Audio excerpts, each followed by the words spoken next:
Are you with us? I think so. Let's just pray. Let's just pray. Yeah, I can't see your photograph yet, but Okay, I'm here. Well, let's just pray. I just pray for the connection to stay you're so that breaking up we again. can do a decent This is interview in Jesus' name. a terrible connection. We might have to do it while you're in Ireland. Yeah. Yes, it's going again. Can you? Yeah, right. You're sort of bitty in your back, but it's not looking promising just now. Do you want to leave it until Ireland? It's looking that way, isn't it? Yeah, It's looking that way. yeah. There's a cog in But the let's just plow on one little more bit. Okay. Like when you say your uncle, you mean your mum's My brother. mum's brother. Yeah, all the Masons was on my mother's side. Okay. Like I said, my grandfather, when I don't even know about the court case or anything like that. I just know that we all went to the convalescent home, the miners' convalescent home to see him. But he was a thief and he was a bit of a rogue. I never knew him to work a day in his bloody life. Gentleman Jim. You remember him?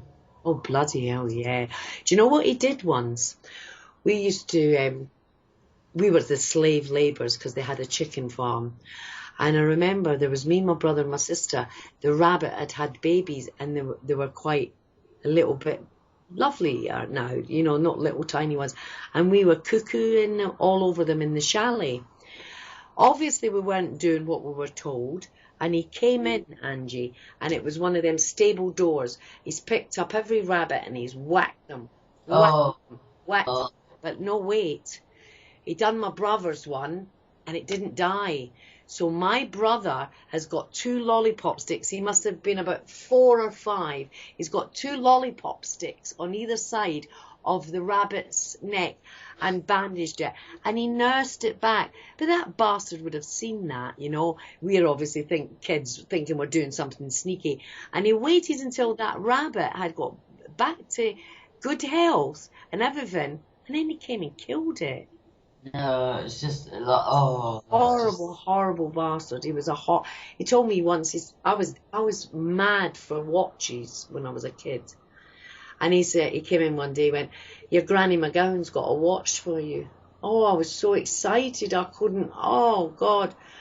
And then I found out it was a bloody chocolate watch that you hang on the Christmas tree. I was sobbing my heart out, sobbing. I swear that's part of the programming. That's part of the MK Ultra thing. Oh God, it was wicked. It was Yeah. really wicked. I And had the sensation twice from him to get away. That sixth sense, because he was talking. It just reminded me of something. He was talking to me. He was in the caravan, and I knew I felt uneasy. I went, "Oh, is that my gran?" But one day my grandmother said to me, "Beth, go and get the eggs." So my grandmother had a holdings which had caravans in it, and sometimes in the summer they had residents. But there was a couple there, and they had a little girl. She was about 3. Her name was Julie. So I remember I'm collecting the eggs when I could hear my papa's voice. So there was this great big tin shed, massive tin shed. It used to keep cattle, but there wasn't cattle because we had a poultry farm. And they were free range, so their eggs was everywhere.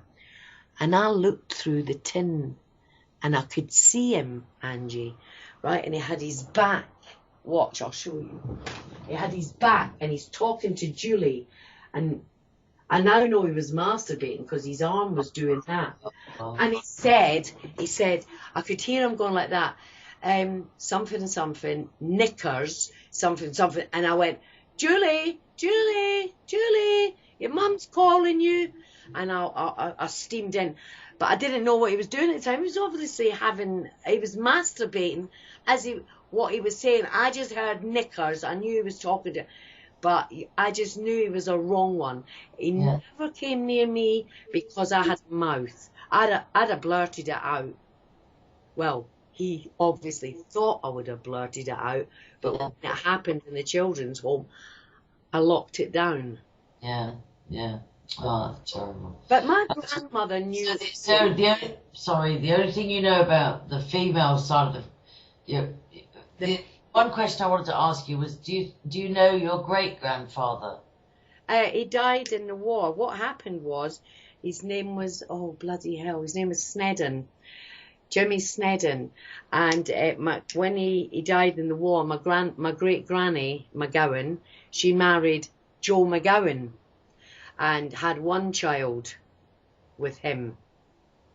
And she's got a fourth original husband and one, but I knew my granny McGowan. She lived until she was 90.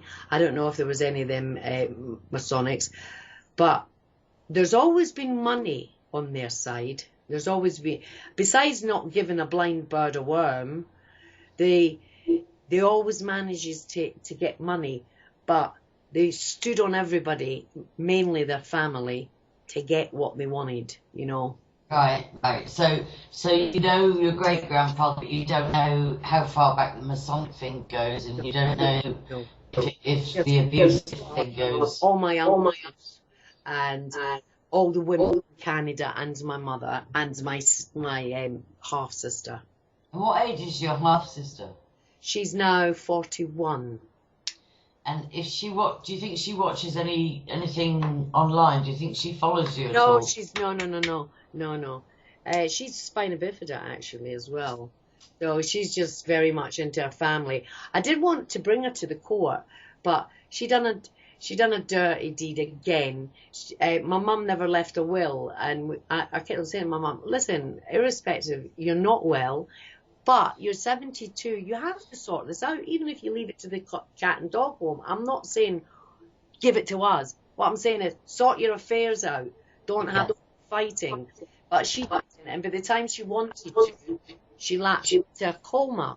So, but what she said is, she's your sister, she'll sort it. No, she didn't.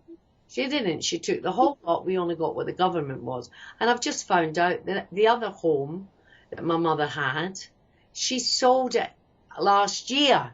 And I've only found out about 2 months ago and kept quiet and kept that as well. So she didn't burn us once, she burned us twice. But she's got to live with herself. You know what I mean? It's not about money. I'm not. I know, but I think one of the consequences, one of the fallouts from being a survivor or a victim before you're a survivor, is that we don't fight. No, I don't care. I mean, they've sent me papers and everything like that. They sent it to me about 4 weeks ago, Angie, to get bank statements and everything. The solicitors. I still haven't returned anything. I'm the total opposite, because I've watched the greed and how, you know, how my family was, my mother's side of the family was, for money, and it makes me the complete opposite. Yeah, I know, but I still think, I know for myself, I've missed out on hundreds of thousands just because I didn't feel, you know, I thought I was the same, like, I don't care, I'm not about money and I'm not going to fight for it. But in a way, I think that was part of our programming, was not to go after anything, was just to believe the propaganda that you know, we don't want it, we don't need it, we're all right, you know. I think it's, and as well, I was really, really thinking after our last talk where you said that the probation officer told you it was probably the best thing that could happen to you was to get you into a children's home, you know, to get you away from your mother. They told my sister the same thing, like, oh, we really do you a favour, you know, we're getting you out of a really unhappy home. But then I don't believe that. I think that was just one of their tactics to say that.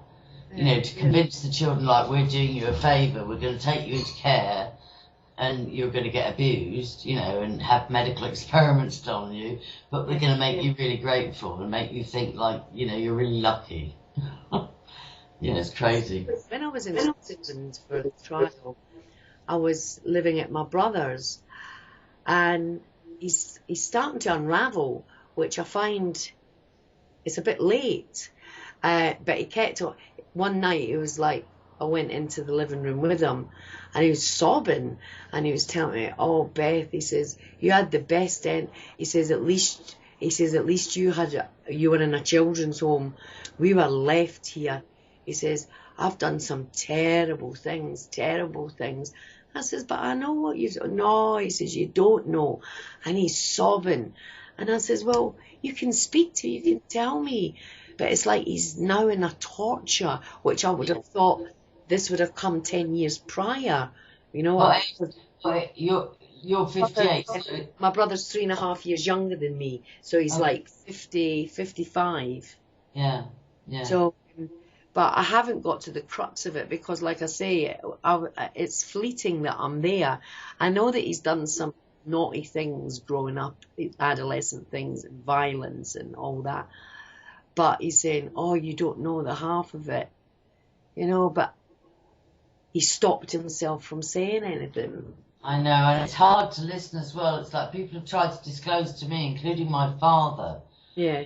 But I get so shocked, I don't think to say, like if it was a survivor. No, I did say to him, I says, James, there's not nothing that you couldn't tell me that would ever make any effect. It would make me love you less. It would make me love you more.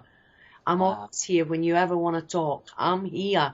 And whatever you've done, I accept you. I love you. You're my brother.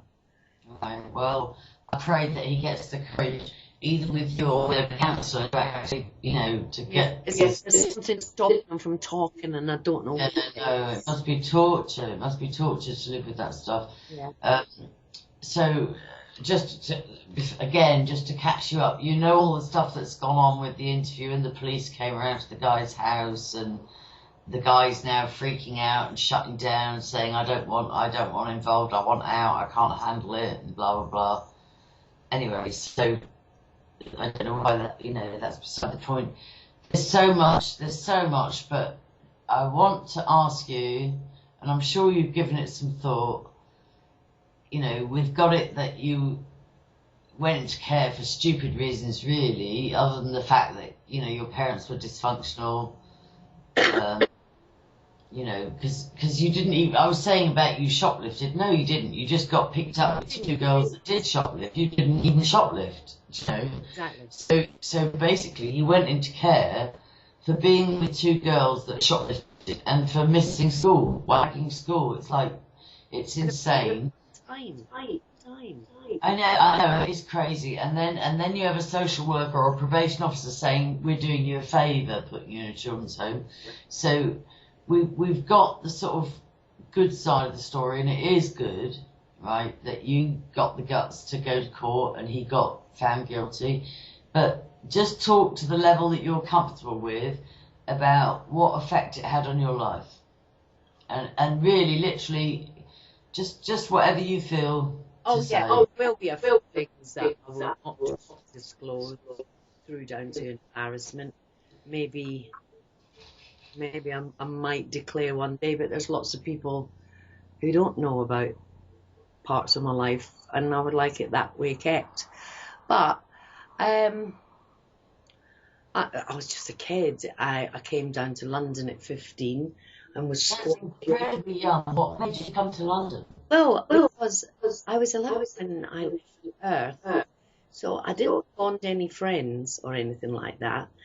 And when I lived with my mother, if I was going out like a 15-year-old kid wants to go out with her mates and everything like that, I didn't know if I was getting allowed to live in the house at night, because she used to not lock the door. It was a control, you know. She always had to. So you never knew, you never felt secure. Yeah. Well, I wasn't secure. I used to have to throw stones at my brother and all that. Yeah. Anyway, and I was just a built-in babysitter because, of course, Sharon was she was just very, very young. And my mum was still drinking and going up to, she used to have these 2 mates, Chrissy and Nan. And they used to go to this place called the Back of Slories, which was which the locals call the whorehouse. Oh, God. And this was in what part of Scotland? This is in Fife. So, make me understand, how can you go to London at 15? Like a packet of cigarettes. I says, I'm going to buy some cigarettes. And me and my mate hitchhiked to London. No. And like, you had no money and nowhere to stay or anything? And what year was this? Oh, God, in the 70s. We came down for the heat wave that was in the 70s. That would have been 74. 74, yeah. That was when I did my O-levels. I remember that heat wave. Yeah. And, like, you just arrive, and where'd you go? Well, I had lived down here before, briefly, because I had a boyfriend who came from London. He was in the Navy because it's a naval town, was a naval town. And so anyway, I went down and somebody says, oh, I've got a friend who lives over in Vauxhall. They've got a spot. They'll let you stay there. So I stayed there and then met somebody else and then met this friend who was a friend for a lot of years. As you know, we've discussed her. Sue, and she had a little girl of 3, and she was in a very violent relationship. I mean, I beat up nearly every boyfriend she was with. She always went with guys that wanted to beat her, and I'd never seen that before. Although I came from a dysfunctional family, I never seen, only once in my life did I ever see my mum and dad fight, play verbal. But my mum had a macaroni pot over her head. But now I know she's nuts. She would have went like that with the macaroni pot, you know, because... And another time when I was a kid, I remember my mum was at that end and my dad was there. And my mum shouted, whose side are you on? And we were all standing in the kitchen looking. And she went to hit my dad with which looked like a massive, great big plant pot. And my dad just went like that and crushed it. I went, I'm on my dad's side. And I went over to my dad. But I adored my father. I was scared. I was terrified of my mother. Absolutely terrified of her. She could shout. I've actually turned into her, Angie. We all do, don't we? To some extent we do. Yeah. No, don't say that. You haven't turned. Not nature-wise. But, I mean, my brother, he said to me when I was up there, he says, oh, God. He says, Beth, your mum. I says, well, I don't mind, you know, because I came to have peace with her in the end because I needed to for myself. I know. I know somebody in Germany whose mother was brutal, and I'm talking brutal to her, and she nursed her through cancer, and she nursed her till she died. I always say, it just reminds me of. It was such a relief to me to find out about. I always try to pacify a damp cloth over it by saying, no parent